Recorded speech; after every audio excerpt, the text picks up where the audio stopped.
நிழல் என உடன் நான் வருவேனே. ஏழ் பிறப்பும் உயிர் துணை உனை நான் பிரியேனே.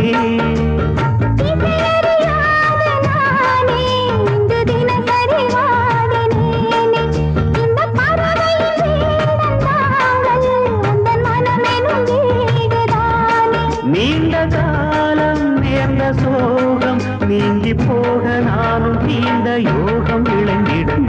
ஒரு வாரம் என்று எண்ணில் இருந்தேன், முடிக்க யாரும் இன்றி கண்ணில் இருந்தேன். சொந்தமின்றி பந்தமின்றி நானும் இரு